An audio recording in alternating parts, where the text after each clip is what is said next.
Holika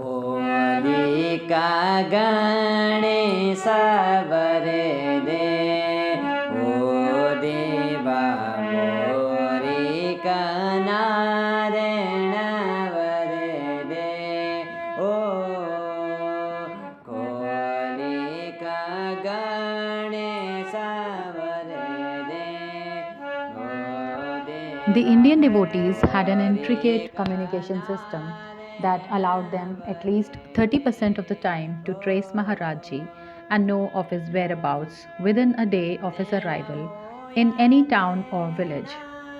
We Westerners were not so lucky, and so we had to use our wits, our intuitions, our cunning, and our unmitigated gall to get to his feet. Our percentage of success was perhaps not so impressive as that of the Indian devotees, but our style and our dramatic entrances and exits certainly were. I was having Maharajji's darshan, and all of a sudden Tukaram walked up. I asked Tukaram how he had gotten in, and he said, "Oh, I jumped over the wall." And I thought, "Oh God, well, I won't be here for long." Then Krishna Priya climbed in. The chowkidar saw her clambering over the wall, and since he didn't want to take the blame for letting them in, he went to tell Maharajji. The gatekeeper said, "Baba, these people climbed over the wall. I'm sorry. I did the best I could to keep them out." Maharajji's initial reaction to the chowkidar's report was rage. Get them out all." I got thrown out too. We Westerners shared the guilt among us. We came back the next day for darshan and discovered that overnight the wall had been doubled in height. Many levels, many changes.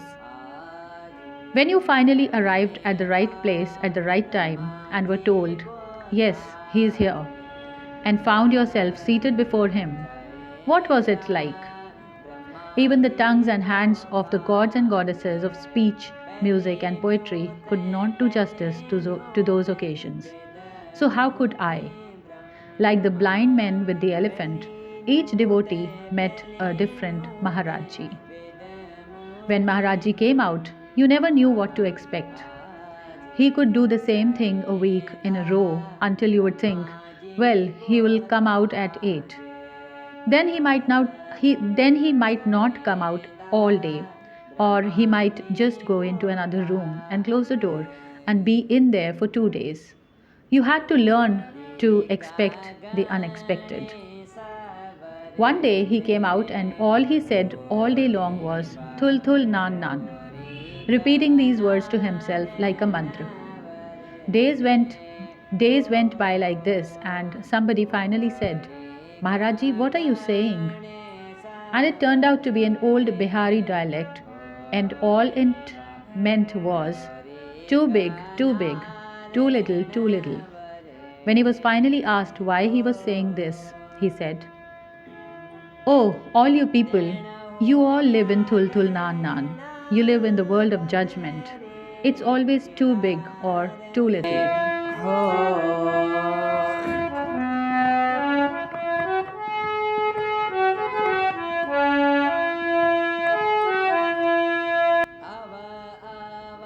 भारतीय भक्तों के पास एक जटिल संचार प्रणाली थी जो उन्हें किसी भी कस्बे या गांव में उनके आने के एक दिन के भीतर महाराज जी का पता लगाने और उनके ठिकाने के बारे में जानने के लिए कम से कम 30% समय देती थी। हम पश्चिमी लोग इतने भाग्यशाली नहीं थे और इसलिए हमें उनके चरणों में जाने के लिए अपनी बुद्धि, अपने अंतर्ज्ञान, अपनी चालाकी और अपने अथक पित्त का उपयोग करना पड़ा। मैं महाराज जी के दर्शन कर रहा था और अचानक तुकाराम आ गए।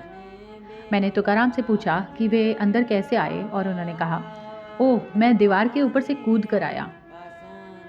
और मैंने सोचा, हे भगवान, खैर मैं यहाँ अधिक समय तक नहीं रुकूंगा। तब कृष्ण प्रिया अंदर आ गई।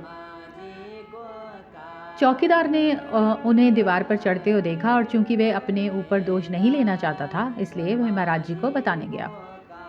चौकीदार ने कहा, "बाबा, ये लोग दीवार पर चढ़कर आए, मुझे माफ़ कर दीजिए, मैंने उन्हें बाहर रोकने की पूरी कोशिश की थी। महाराज जी ने गुस्से में कहा, उन्हें बाहर निकालो, उन्हें बाहर निकालो, और मुझे भी बाहर कर दिया गया। हम पश्चिमी लोगों को अपराध बोध हुआ। हम अगले दिन दर्शन के लिए वापस आए और पाया कि रात भर में दीवार की ऊंचाई दोगुनी कर दी गई थी। जब आप अंत में सही समय पर सही जगह पर पहुंचे और आपसे कहा गया, हाँ वो यहाँ है, और आपने अपने आप को उनके सामने बैठा पाया, तो कैसा अनुभव था? जब देवी देवता भी उन अवसरों के साथ न्याय नहीं कर सके, तो मैं कैसे कर सकता था?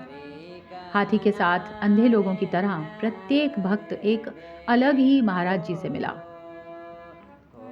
जब महाराज जी बाहर आए तो आप नहीं जानते थे कि क्या उम्मीद की जाए। वो लगातार एक हफ्ते में एक ही काम कर सकते थे, बार बार कर सकते थे। जब तक आप सोचते थे कि ठीक है वो 8 बजे बाहर आ जाएंगे, तब वो पूरे दिन बाहर नहीं आते थे, या वो बस दूसरे कमरे में जाकर बंद हो जाते थे और 2 दिनों के लिए वहीं रहते थे। आपको अप्रत्याशित की, अनएक्सपेक्टेड की उम्मीद करना सीखना था। एक दिन वो बाहर आए और उन्होंने दिन भर केवल इतना ही कहा, थुल थुल नान नान। इन शब्दों को एक मंत्र की तरह वो दोहराते रहे। दिन ऐसे ही बीतते गए और फिर किसी ने कहा, महाराज जी आप ये क्या कह रहे हैं? और ये एक पुरानी बिहारी बोली निकली और इसका मतलब था बहुत बड़ी, बहुत बड़ी, बहुत छोटी, बहुत छोटी।